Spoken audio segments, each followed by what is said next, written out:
بكل الشوق في قلبي طرقت الباب کی توفیق عطا کر کے اسلام کو طاقت عطا فرما. رات میں دعا کر رہے ہیں، صبح میں حضرت عمر مسجد لا رہے ہیں، پورے قوت کے ساتھ، پورے غصے میں پپرے میں جا رہے ہیں، ننگی تلوار ہاتھ میں ہے. ایک صحابی سے ملاقات ہو گئی، انہوں نے سمجھا کہ ذرا عمر کے ارادے ذرا کچھ خطرناک معلوم ہو رہے ہیں. بولے عمر کدھر جا رہے ہیں؟ بولے وہ روز روز کا قصہ کیا ہے؟ لوگ بے دین ہوتے جا رہے ہیں، اپنے خیال میں، اپنے ذہن کے اعتبار سے لوگ بے دین ہوتے جا رہے ہیں. باپ میں بیٹے میں جھگڑا، بھائیوں میں جھگڑا، ایسا ہو رہا ہے. اس واسطے میں آج ارادہ کیا ہے کہ نعوذ باللہ اس کا جو سرخیل ہے اسی کو ختم کرنے کے لیے جا رہا ہوں. نعوذ باللہ حضور کے خاتمے کی نیت سے جا رہا ہوں. وہ سمجھ گئے ذرا ان کا ارادہ ٹھیک نہیں ہے. انہوں نے کہا کہاں حضور کی طرف جا رہے ہیں بابا؟ آپ ذرا اپنے بہنے کا ذرا تو خبر لو، ان کا تو ذرا ہاتھ دیکھو، ان کی ذرا پہلے خبر لو. اچھا، ادھر رخ موڑ کے ادھر چلے گئے اپنے بہن کے گھر پہ، جا کے ٹک ٹک دروازے پہ دستک دی. بہن میں بھی اسلام لا چکے تھے. ایک صحابی ان کو قرآن پاک کے اس زمانے میں جس طرح کے بھی جگہوں پہ لکھا جاتا تھا، پتوں پہ لکھا جاتا تھا، مختلف چیزیں جو ہوتے تھے اس پہ قرآن کی آیتیں لکھی ہوتی تھی، وہ اس پہ پڑھا رہے ہیں، تلاوت کر رہے ہیں اور سورہ طٰہٰ پڑھا رہے ہیں. آواز آئی تو دیکھا تو عمر ہیں، وہ دبک کے بیٹھ گئے. بہن نے بھی چھپ گئے. بہن عمر ہی کی تھی نا، جو خون حضرت عمر میں تھا بہن میں بھی وہی خون تھا. آیا تو زور سے مارا. کیا کر رہے تھے؟ اور اتنا مارا کہ زخمی ہو گئے، خون رسنے لگا. کہا کہ عمر جتنا جی چاہے مارنا ہے مار لے، جو چیز اندر دل میں داخل ہو چکی ہے اب قسم ہے اللہ کی وہ نکلنے والی نہیں. ایمان تو میرے دل میں آ چکا ہے. دل دھڑک ہو گیا. پھر عورت صاحب کو بہن کو دیکھا کہ یہ زخموں سے چور ہے، زخم میں زخم آلودہ ہے. رحم آیا، خام غلط کر دیا میں. اسی لیے حدیث میں ہے اچھائی برائی سمجھنے کے لیے کسی عالم کے پاس جانے کی ضرورت نہیں. دل بولتا ہے کیا کون سا اچھا ہے کون سا غلط ہے. یہ حدیث ہے رسول اللہ صلی اللہ علیہ وسلم. ہر آدمی کا ضمیر اگر زندہ ہے، زندہ ہو ضمیر تو ضمیر بتاتا ہے میرے سے بہت غلطی ہو گئی بھائی، نہیں کرنا چاہیے تھا. یہ حدیث ہے استفتِ بالقلب. حدیث میں فرمایا فتویٰ کس سے پوچھو؟ دل سے پوچھو. دل بولتا ہے بہت غلط ہو. کبھی اچھا کام ہو جائے تو دل بہت خوش ہوتا ہے، اللہ میرے سے ایک چھوٹا کام لے لیا. کسی کی مدد کرے بہت خوش ہوتا ہے. اور خوش ہونا یہ ایمان کی علامت ہے. اذا احسنت اذا سرت کا حسنت، جب تو نیک کام کرے اور تیرا دل خوش ہو جائے تیرے مومن ہونے کی علامت ہے. اور غلطی ہو جائے، غلطی ہونے کے بعد نادم ہو جائے، یہ بھی ایمان کی علامت ہے. دل اگر ضمیر اگر زندہ ہے تو بتاتا ہے. ضمیر زندہ تھا. حضرت عمر فاروق رضی اللہ تعالیٰ عنہ سے نے کہا کہ جو چاہے کر لے. تو کہا ادھر قبولیت کے آسان ہو گیا. اچھا بھی بتاؤ کیا پڑھ رہے تھے تم؟ ذرا میں دیکھ تو لینا چاہتا ہوں، ذرا میرے ہاتھ میں دو، میں اس کو دیکھنا چاہتا ہوں، پڑھنا چاہتا ہوں. بہن کہنے لگی کہ بھائی یہ پاک ہے اور تم ناپاک ہو. یہ پاک اللہ کا کلام ناپاک ہاتھوں میں نہیں دیا جا سکتا ہے. اگر تم اس کو اپنے ہاتھ میں لینا چاہتے ہو تو پہلے غسل کرو. کہا کہ مجھے غسل کر لیتا ہوں. غسل کر دیا گیا. جب ہاتھ میں دے دیا گیا، پڑھا تھا ما انزلنا علیک القرآن لتشقى الا تذکرۃ لمن یخشى تنزیلا ممن خلق الارض والسماوات العلی. یہ پورا سورہ پڑھ رہے ہیں. دیکھتے کیا ہے کہ حضرت عمر کی آنکھوں سے آنسو رواں ہو گئے. ادھر آنسو بہ رہے ہیں، ادھر قرآن کی تلاوت ہو رہی ہے، سورہ طٰہٰ پڑھ رہے ہیں. تو جب قرآن کی تلاوت جیسے جیسے پڑھتے جاتے ہیں یہ قرآن کی فرمایا کہ قرآن کی تاثیر ہے. وَإِذَا تُتْلَىٰ عَلَيْهِمْ آيَاتُ الرَّحْمَٰنِ، فرمایا جب قرآن مجید میں وَإِذَا سَمِعُوا مَا أُنزِلَ إِلَى الرَّسُولِ تَرَىٰ أَعْيُنَهُمْ تَفِيضُ مِنَ الدَّمْعِ، فرمایا کہ آنکھوں سے آنسو رواں ہو جانا اللہ کے کلام کی تاثیر ہے. پہ در پہ آنسو بہ رہے ہیں. کہا کہ بہن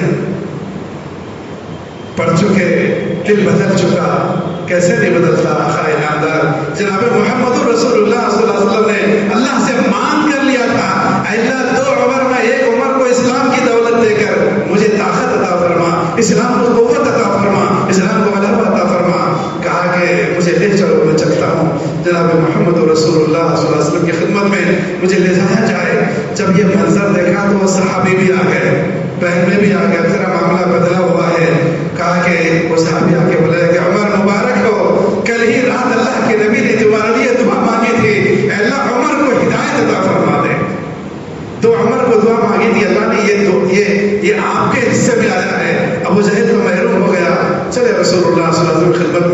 صحابہ کے درمیان میں حضور صلی اللہ علیہ وسلم بیٹھے ہوئے تھے، کنکھیوں سے اندر ہی سے کچھ صحابہ نے دیکھا، حضور سے کہا کہ حضور عمر آ رہے ہیں، حضور عمر آ رہے ہیں۔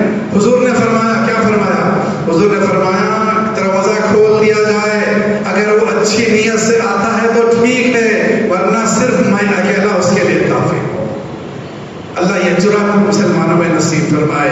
حضور پاک صلی اللہ علیہ وسلم نے فرمایا کہ بزدلی اور ایمان ایک جگہ جمع نہیں ہو سکتے۔ بزدلی اور ایمان کہاں جیتے ہیں؟ ہمت سے رہو، اپنی ہمتوں کو بڑھاؤ، مرتا ایک ہی مرتبہ میں ہے اور وقت سے پہلے تو مرتا نہیں ہے۔ حضرت عمر نے فرمایا میری تلوار کافی ہے، انہیں آنے دیا جائے۔ وہ خدمت میں آئے اور دبے لفظوں میں آئے، جھکے جھکے آئے، حضور کی خدمت میں آ کر فرمایا حضور میں کلمہ پڑھنا چاہتا ہوں۔ جب کلمہ پڑھا اشہد ان لا الہ الا اللہ واشہد ان محمد رسول اللہ، تو نعرہ تکبیر کتنی صدا گونجی، سارے مکے والے پریشان ہو گئے۔ حضرت عمر وہاں سے فرمایا حضور پاک صلی اللہ علیہ وسلم نے آپ کے سینے مبارک پر ہاتھ رکھا، دعا پڑھی، پھر فرمایا کیا حضور ہم حق پر نہیں ہیں؟ کہاں حق پر ہیں؟ کیا آپ حق پر نہیں ہیں؟ بولے ہاں حق پر ہیں۔ کیا قرآن حق نہیں ہے؟ بولے قرآن حق ہے، اللہ برحق ہے، قیامت برحق ہے، قرآن حق پر ہے، آپ حق پر ہیں۔ پھر ہمیں چھپ چھپ کر عبادت کرنے کی کیا ضرورت ہے؟ میں چلتا ہوں بیت اللہ کے اندر، کعبۃ اللہ کے اندر چلتا ہوں، اور سیدھے وہاں سے سوار ہو کر آئے اور آ کر اعلان کیا لوگوں سنو، کون ایسا مرد مجاہد سامنے آئے جو چاہتا ہے اس کے بچے یتیم ہو جائیں، اس کی بیوی بیوہ ہو جائے، وہ آئے عمر کا مقابلہ کرے۔ عمر آج اسلام لایا ہے۔ فرمایا اسی لیے مراد رسول حضرت عمر فاروق رضی اللہ تعالیٰ عنہ۔ تو حضور پاک صلی اللہ علیہ وسلم ایک مرتبہ حضرت عائشہ صدیقہ رضی اللہ تعالیٰ عنہ کے ساتھ بیٹھے ہوئے تھے۔ ام المؤمنین عفیفہ کائنات حضرت عائشہ صدیقہ رضی اللہ تعالیٰ عنہ ساتھ میں تھی۔ ہم سب کی ماں، قیامت تک آنے مسلمانوں کی ماں حضرت عائشہ صدیقہ رضی اللہ تعالیٰ عنہ کے ساتھ وہ چاندنی رات تھی، سیارے اور ستارے اور کہکشائیں کا ایک پورا نظام تھا۔ آپ نے حضرت عمر فاروق رضی اللہ تعالیٰ بیٹھے ہوئے حضرت عائشہ سے پوچھا کہ عائشہ جانتی ہو میری امت میں، میرے صحابہ میں کوئی ایک صحابی ایسا بھی ہے جس کی نیکیاں اس آسمان کے سیاروں کے بقدر ہیں، آسمان کے ستاروں کے بقدر ہیں؟ جانتی ہو کہ صرف میرے صحابہ میں سے کوئی صحابی ایسا بھی ہے جس کی نیکیاں اس جیسے ہوں گے؟ حضرت عائشہ خاموش ہو گئی۔ حضور نے فرمایا کہ حضرت عمر کی نیکیاں آسمان کے سیاروں ستاروں کے بقدر نیکیاں ہیں۔ جتنے کہکشائیں ہیں، جتنے سیارے ہیں، ستارے ہیں، اتنی نیکیاں حضرت عمر کے ہیں۔ حضرت عائشہ کا دل ذرا سا چھوٹا ہوا، چہرے پر تھوڑا سا تعصب اور افسوس ظاہر ہونے لگا۔ تو حضور نے فرمایا کیا بات ہے عائشہ، تم ذرا تھوڑا سا مرجھا گئی ہو؟ کہا کہ میں سوچ رہی تھی کہ آپ میرے ابا جان کا نام لیں گے، حضرت ابوبکر کا نام لیں گے، آپ نے تو حضرت عمر کا نام لے لیا۔ فرمایا عائشہ سن، فرمایا یہ تو عمر کی نیکیاں ہیں، فرمایا ابوبکر کی ایک نیکی، ابوبکر کی ایک خار کی نیکی عمر کی ساری زندگی کی نیکیوں پر غالب ہے۔ حضور نے فرمایا تھا، جناب محمد رسول اللہ صلی اللہ علیہ وسلم نے فرمایا میں نے دنیا میں جتنوں کا حق مشمل تھا میں نے ہر ایک کا حق ادا کر دیا ہے، جس کا جو حق ادا کر دیا۔ وصال سے پہلے بھی رسول اللہ صلی اللہ علیہ وسلم نے تمام صحابہ کو مسجد نبوی میں جمع فرمایا۔ کبھی موقع ہوگا تو انشاءاللہ ربیع الاول کے موقع پر، اب تک وفات رسول پر بات نہیں ہے، کبھی موقع ہوگا تو انشاءاللہ اس کا تذکرہ ہوگا۔ مسجد نبوی میں تمام صحابہ کھچا کھچ جمع ہوئے ہیں۔ آپ نے فرمایا کہ لوگوں سنو، میں تمہیں اجازت دیتا ہوں، جس پر میں نے کچھ زیادتی کی ہے، کسی کو میں نے تنبیہ کی ہے، کسی کو پٹائی کی ہے، دعائیں اور اللہ کے لیے مجھ سے بدلہ لے رہے میں، تاکہ اللہ کے حضور میں پہنچنے والا ہوں، اللہ کی بارگاہ میں جانے والا ہوں، میں ہر ایک ادا کرنا چاہتا ہوں۔ ایک صحابی اڑ گئے، تمام صحابہ کو دیکھنے لگے، ارے کیا ہو رہا ہے؟ فرمایا اللہ کے نبی ایک دن میں جا رہا تھا، آپ نے میرے فرمایا کہ پشت پر چند چھڑیاں لگائی تھی، ضربیں لگائی تھی۔ حضور نے فرمایا اچھا آؤ مجھ سے بدلہ لے لو۔ فرمایا نہیں حضور، اس وقت میں آپ لگائی تھی، میرے جسم پر کپڑا نہیں تھا، اب آپ کے جسم پر تو کپڑا بھی ہے۔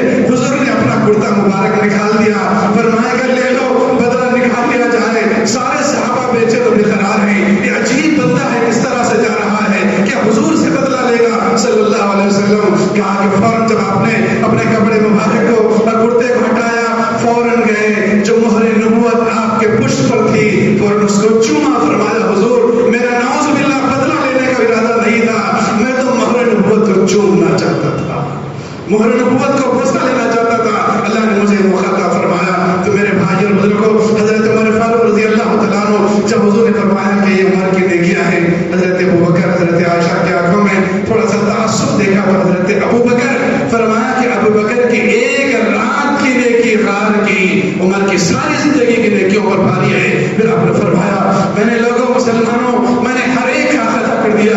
سوائے ابو بکر کے میں نے ابو بکر کا قدر نہیں کر سکا ہے. فرمایا قیامت کا دن ہوگا, اللہ کے بارگاہ میں پہنچوں گا, اللہ سے عرض کر کے یوں کہوں گا اللہ میں نے دنیا میں جتنوں کا مجھ پر حق ادا کر دیا ہے ابو بکر کا ادا نہیں کر سکا ہوں, اے اللہ ابو بکر کا اپنے طرف سے آپ ادا فرمائیں.